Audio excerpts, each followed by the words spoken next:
Hi guys, ఇవాళ college అయిపోయిన తర్వాత బాస్కెట్ బాల్ ఆడదామని చెప్పేసి అయితే వెళ్ళాను. అక్కడికి వెళ్ళి చూస్తే మా డబ్బవుద్దిన గాడు అయితే నేను ఆడతా అని చెప్పి బాల్ అయితే తీసుకున్నాడు అనమాట. సరే ఏం చేశాడో మీరే చూడండి.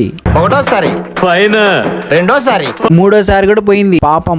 అందరి ముందు పరుగు పోయిందిగా ఇంకెలా తలెత్తుకుంటా. సరే అని చెప్పి నేను కూడా ట్రై చేసా, కానీ వర్కౌట్ అవ్వలేదు. ఇంకా ఫైనల్లీ ఎలాగోలా కింద మీద పడుతూ గోల్ అయితే చేసాము. తర్వాత గ్రౌండ్ కి వెళ్ళి చూస్తే అందరూ వాలీబాల్ అయితే ఆడుతున్నారు. సరే ఎటు ఖాళీగా ఉన్నాం కదా ఓ చేయి వేద్దాం అని చెప్పి వెళ్తే మా బన్నీ గడు మాత్రం మాకు చేతులున్నాయి అక్కర్లేదు అన్నాడు. ఆ ఒక్క మాటతో బ్యాగ్ తగిలించుకొని జేబులో చేయి పెట్టుకొని నడుచుకుంటూ వెళ్ళిపోయాను. హెలేదారులో ఇక్కడికి వచ్చి చూస్తే మా సిఆర్ బ్యాచ్ కూడా వాలీబాల్ ఆడుతున్నారు. అసలు మా కాసింగ్ గాడు అయితే ఎండలో వేడిగా స్నానం చేశాడని చెప్పాలి. సరేలే అని చెప్పి ఇంకా బస్ కోసం వెయిట్ చేస్తుంటే ఇంతలోపు మా జగన్ గాడు వచ్చి అరే మామ మా దగ్గర మంచి ఐడియా ఉంది బిజినెస్ చేద్దాం అన్నాడు. ఇంకా మేము కూడా సరే అన్నాం. ఇంకా ఫైనల్లీ డీప్ డిస్కషన్ జరిగిన తర్వాత ఈ పనుల్లో కనిపించలేదు.